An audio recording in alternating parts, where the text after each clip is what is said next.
Welcome to Would I Lie to You, the show where it pays to be economical with the truth.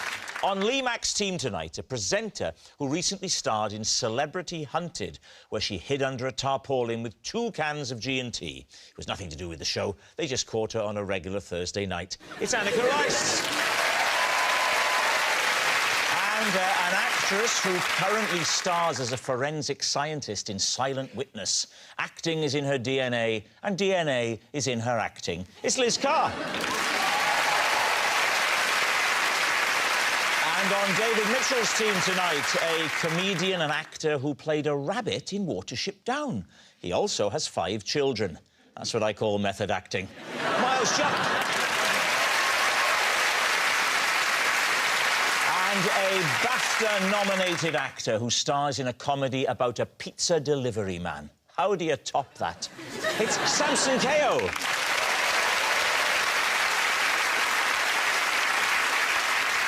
So to round 1, Home Truths, where our panellists read out a statement from the card in front of them. To make things harder, they've never seen the card before. They've got no idea what they'll be faced with. It's up to the opposing team to sort the fact from the fiction. Anneka is first up. I once dumped my boyfriend on a plane, then parachuted straight out of the door to avoid dealing with the aftermath. David's team. Wow. So what was the plane? What was the context? It was with the army. I was doing a sort of army exercise because I was being taken on by the Royal Engineers as a sapper, a celebrity sapper, and I had to detonate a bomb and all sorts of things. And one of the things was a parachute jump, and my boyfriend came with me sweetly. Am I the only one who doesn't know what a sapper is? No. No. David, Sounds like the army. David has an awareness of the military. What is a sapper? What do you mean I have an awareness of the military? A sapper is a sort of soldier. Thank you, that's me. Did you plan on breaking up with your boyfriend Well, this trip? It wasn't going well, and I thought I had been trying to work out the exact moment when it would be good, and he really wanted to come with me on the day, and to be honest, I wanted to go on my own because there's just going to be me and about loads of soldiers. 1,000 soldiers. We've all had days like that, Anneka. And as the day progressed, I just got more and more annoyed that he was there. And then we went up in the aeroplane, and he just said, "I don't think things are really going well. You seem a bit distant today." And I just said, "I don't think it's working." And the man in charge was thinking, I hope she doesn't mean the parachute. Was he then going to follow you? Was your boyfriend jumping No, as he well? didn't have a parachute. Oh, right. So he Well, I hope he didn't jump. just out of instinct follow you. Come back. Is your love admin, do you think, a reasonable use of our defence budget? I mean... what? I mean, if What was the altitude when you jumped? I don't know. Well, they didn't say. Does 1,000 feet, 15... Who parachutes? 1,000 feet? I mean, That's low. I would say 8 to 12 or something like that. 8 to 12 feet. I find that quite challenging. What are you thinking? Is she telling the truth? Did this happen? Well, I have one problem with this story, which is that if you're thinking you need to, you know, end your relationship, that's potentially an embarrassing, awkward moment, something you might be inclined to put off. And one of the things, if I were you, I might be inclined to put it off until after, is the occasion when I have to jump out of an aircraft. Because This is why there's never been a popular programme called Challenge David. Well, yeah, but... People would set you some brave challenges and you'd very calmly and rationally explain why you couldn't possibly do them. But assuming, hypothetically, that I have agreed to jump out of an aircraft... Yes. Yeah. I would not have that conversation just before I jumped out of the aircraft. I'd think, well, I might, you know, look on the bright side, the fall might kill me, in which case I'd never have to have the conversation.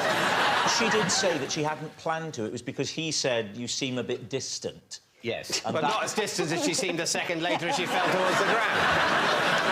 Samson, what are you thinking? I can't buy it. Like, I would have just broken up with him on the ground.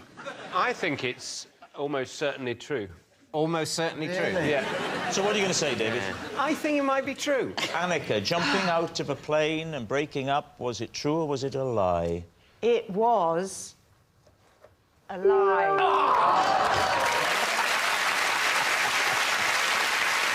Yes, it's a lie. Miles, you're next. I was once dumped on an aeroplane.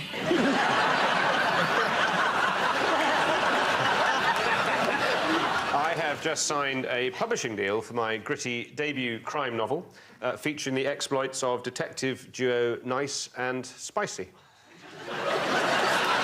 Is it hyphenated Nice and Spicy? Oh, no, there's a duo. One is called Nice.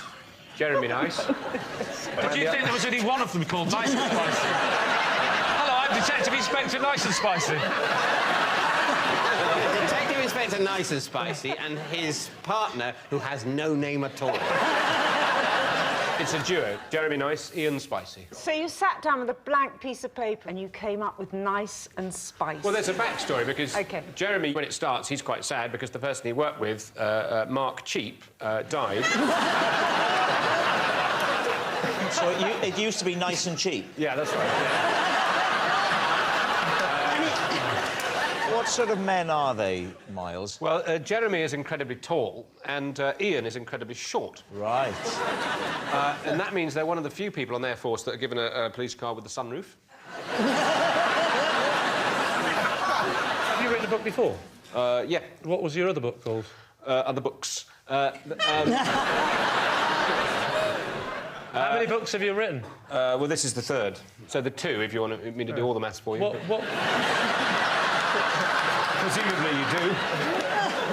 It's funny, isn't it? Because a lot of people with an Oxbridge education, they can come across as condescending and a little bit... And you somehow carry off beautifully, Miles.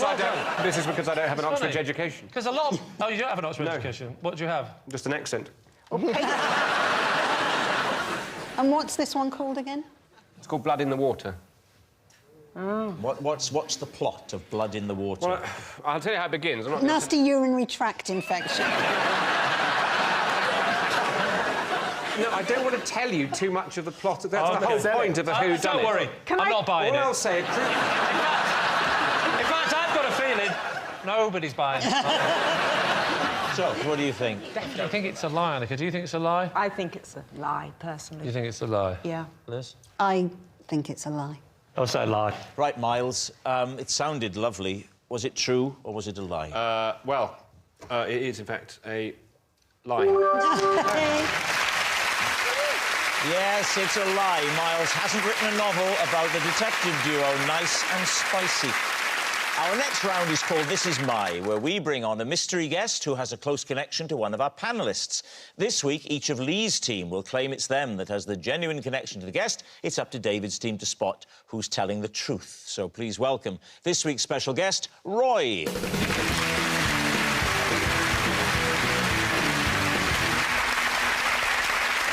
So, Liz, what is Roy to you?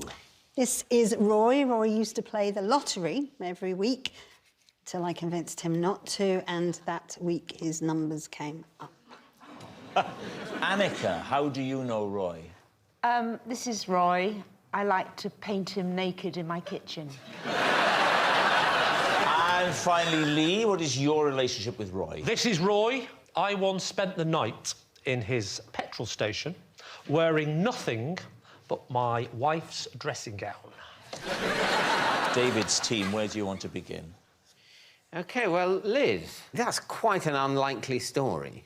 I mean, statistically, there is no point you can get a lottery ticket when you're not more likely to die before the numbers are drawn than for your numbers to come up. You didn't get that ad campaign, did you, David? No. And that's how unlikely it is. What?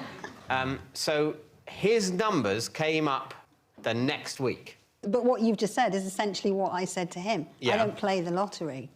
And so Roy works with me. Yeah. Works on Silent Witness. And... In what capacity? in the art department. OK. So we'd talk. I was like, why are you doing it? Why are you doing it? You never know, never know. And then he approached his 40th, and I was like, break a habit. So Roy's 40? Yeah. At least 40? He looks young. What would he have won? He got 5 balls, numbers, whatever, and then the bonus one. I think that gets you £1 million. £1 million? Yeah. Did you know what his numbers were before he stopped? No. So the week after he stopped, he told you, yeah, that last week, those were my numbers. He Is told that me- what happened? He told me and he showed me. He had a previous ticket from a previous week and he showed you that and the numbers that had come up the first week he hadn't played the lottery. So he's quite angry. He's bringing in a lot of evidence. Here's my file entitled, "You have ruined my life." And clearly, Roy still speaks to you after... Well, I mean, obviously, we still work together because he didn't win.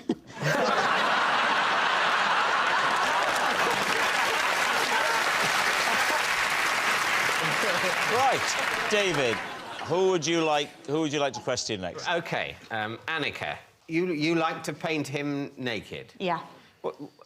Why? Because Roy, lovely, beautiful Roy, as I call him, is a life model. And so he comes round to my house sometimes and gets... Strips, and I paint him.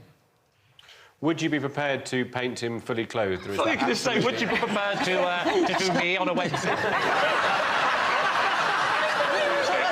I pay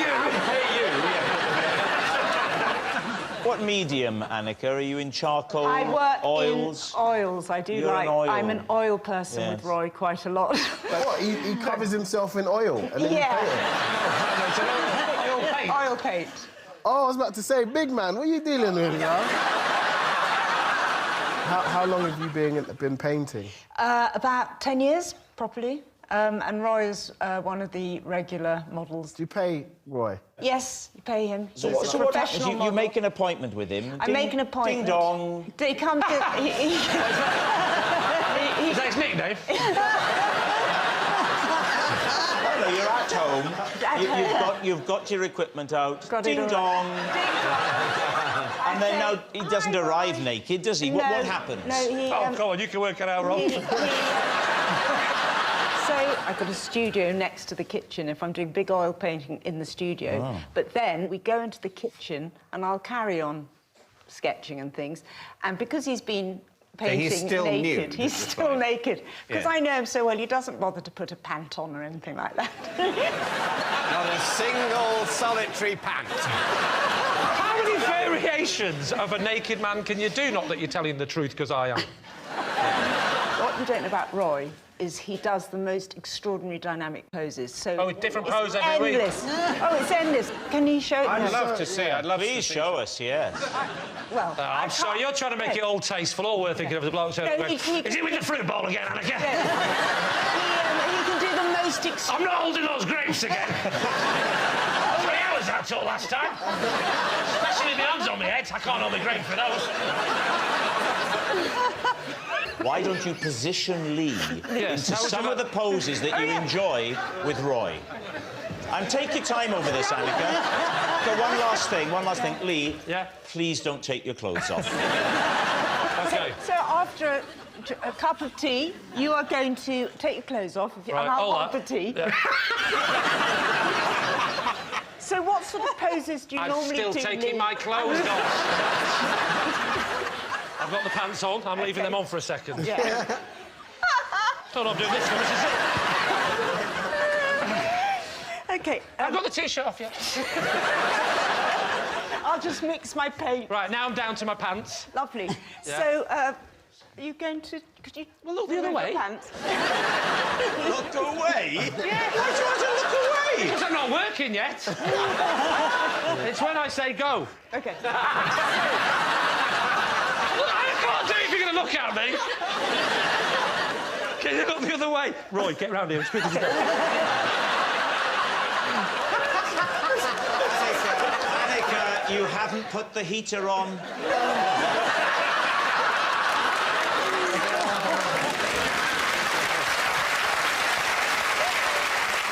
Are you comfortable? I'm not comfortable, no. No. The lady came round for an autograph.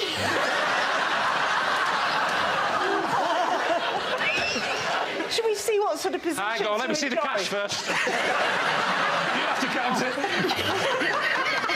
I'm doing it, trying to put it in there, but I've got nothing on. That got in the folds of my skin. What do you want me to do? What Get position? on your knees. On my knees.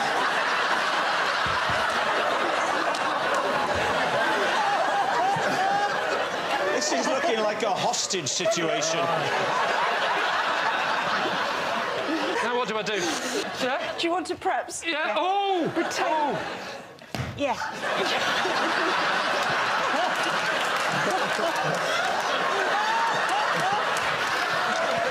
Hang on. Is someone going to fire a gun?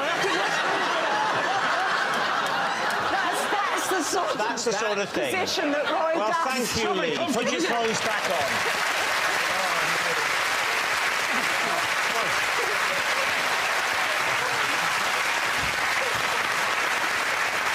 All right. What about Lee? So what is the... I've forgotten myself. This is Roy. I once spent the night in his petrol station wearing nothing but my wife's dressing gown. Why are you in the petrol station overnight? Because I got locked out of my house. How did you get locked out of your house? Well, I went out of the house, didn't have my keys. I mean, how'd you do it? Why were you only wearing your wife's dressing gown when you left the house? I was at home, alone. My wife was away. It was about 2 or 3 o'clock in the morning, and I suddenly woke up in a cold sweat because I hadn't put the bins out. And I panicked, and I suddenly got up out of bed, and I like to wear just my pants in bed. Tell me if it gets too arousing. So I grab what I think is my dressing gown from the back of the bedroom door, and I realise straight away that it's my wife's. But I think I'm only taking the bins. It's only like a quick second job, so I go downstairs because that's where the front door is. Yes. And we used to have it on the middle floor, but many injuries. And so I went out the front door, and I just did that with my hand. Oh, turn round, slam, like that. So why don't you go, like, next door or something? It's 2 o'clock in the morning, and I live in a castle. Now, you walk barefoot Well, no, human feet. to the garage. I walk to the garage. And what do you find there? I found Roy, and he was reading a paper. There's not much business at 2 o'clock in the morning, you know. And I remember he went...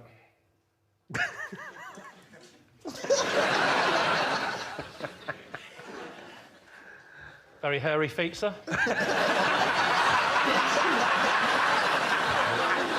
I said, I've locked myself out. Is there any chance I could borrow your phone? So I could phone my wife. Where was she? She was at a relative's house. In a safe house.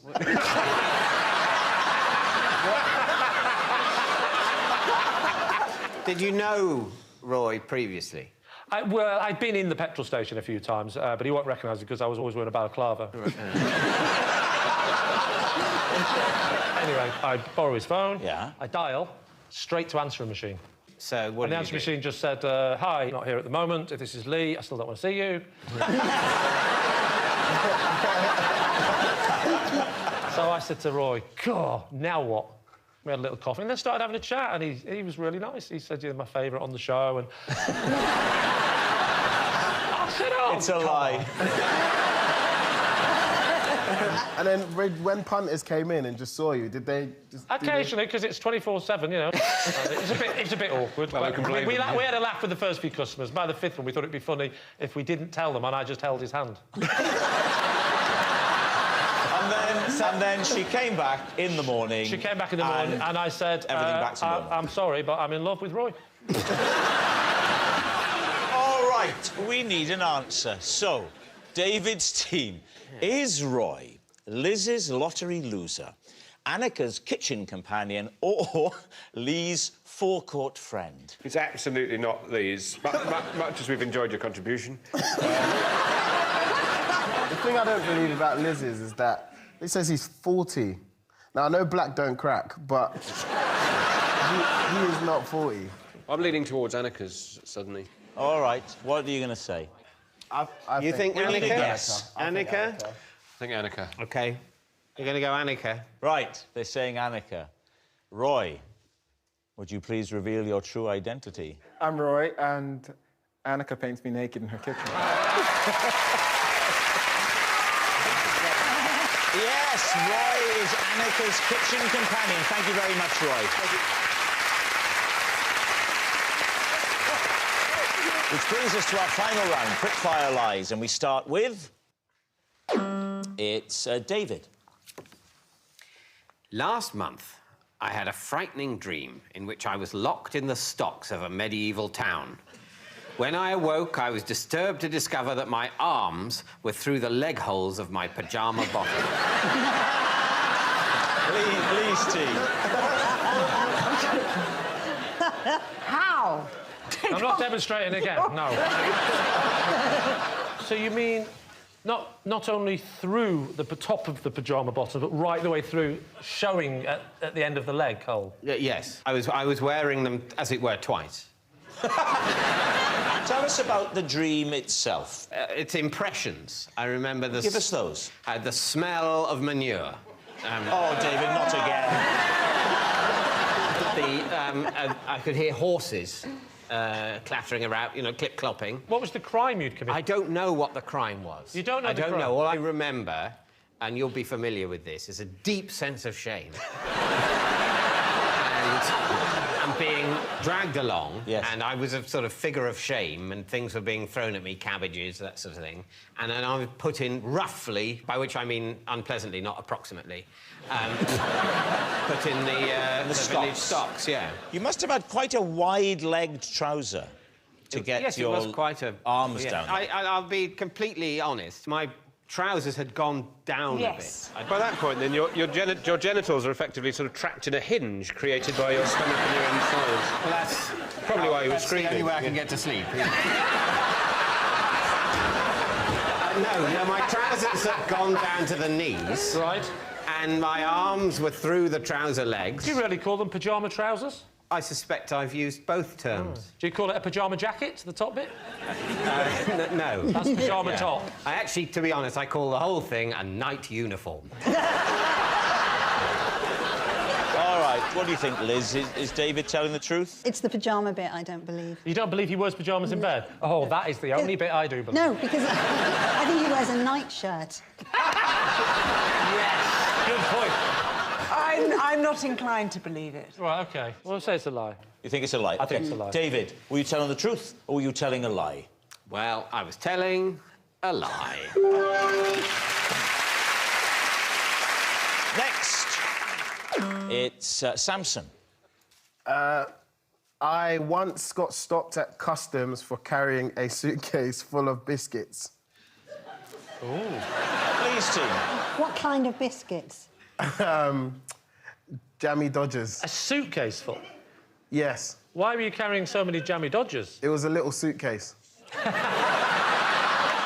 How many packets of jammy Dodgers was in it? About 22. I should say at this point, other biscuits are available. Hobnobs, Choco Leibniz, Bourbons, you name them. Where were you flying to? I was flying to Los Angeles. So is this carry-on luggage getting on, or are they checking your bags when you get off? It was the carry-on thing. Oh, you needed them for the flight? They don't do Jammy Dodgers in Los Angeles. Right, but why couldn't you put them in your main luggage? Why did they have to go on the plane? They crumble. You have to be very delicate. So what I do is I put them in the fridge so they get really hard. And then take the fridge with you? No. That would just be silly, wouldn't it? So I put them... put them in the... so because they're really hard... Yeah. They won't break. Why did they suspect you? Was it when you I was just coming through and they went through... You know, the guy sits there and he looks at... Yes. Yeah. And He saw them on the X-ray? Yeah. So he goes, oh, why have you got so many biscuits? And I said, I'm going to eat them. And he opened a few, and then... When he opened them, though, what did he do? Did he taste them? I couldn't see where he went. He went, like, around, like, a little pillar. Right. And he put the suitcase down and he was checking them. And then I remember, like... He made a cup of tea, didn't he? No, it's funny, because I remember he gave them back, and obviously I went on my way, and when I got to LA, I realised there was, like, 17 packs left. Was there anything else in that suitcase? Heroin. Socks? Plain socks, innit? Oh, I don't care what colour they were.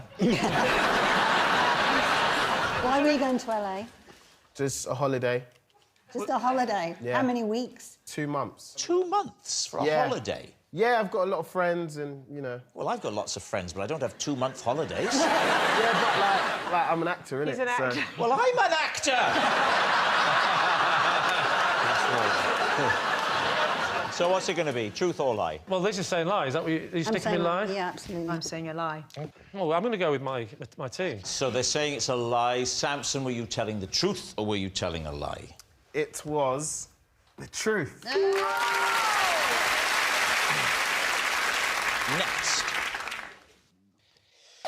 It's Liz. I had to retake one of my first ever scenes in Silent Witness because I looked far too happy to be watching an anthrax attack. David C. So, why are you watching an anthrax attack in the scene? There had been an anthrax attack, so we were watching it on the TV. So we're only talking about fictional anthrax We are attacks. talking about fiction. I wasn't watching the world unfolding and laughing. So was it like a big outbreak, pandemic, all forms of law enforcement came out? We are talking a BBC budget, so it was kind of quite a small thing.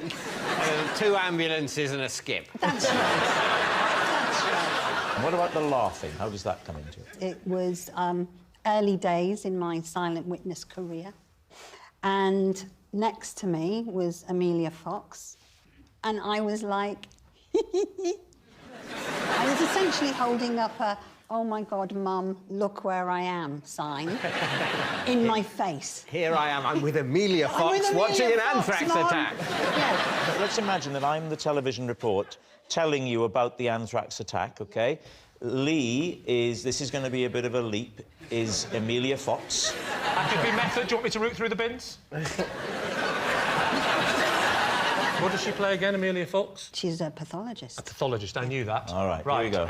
Well, serious scenes at the moment in London. Let's get the kidneys out, have a look at those. Terrifying. Chuck us the scissors, princess. Some people are claiming that the anthrax has been delivered from... And I was watching you in awe. I thought you were watching news coverage, not Yes, cutting up a corpse. Lee couldn't resist the opportunity to show his range. Yeah. Sorry, the stitches take time. It's beautiful. Very important to leave them with dignity. Pass the scissors. Just gaffer tape. Lovely. Don't take your gloves off. So you were giggling because you were right next to someone so well known and popular. Yet tonight I haven't seen you giggle once. What are you thinking? I'm thinking that it's true. That's True. what Samson? Yeah, I think it's true. We're going to go true. You're going to say true? We're going to say true. Liz, were you telling the truth or were you telling a lie? I was telling the truth. Yes, it's true. That noise signals time is up. It's the end of the show, and I can reveal that it's a draw. Lee has 3 and David has 3. Thanks for watching. We'll see you next time. Good night. Well, it's been such a quiet few days. What will they have to talk about? Mock the Week starting over on BBC Two now. And how to be a good guy just like him. Tom Neenan is not all men. Listen now by downloading the BBC Sounds app.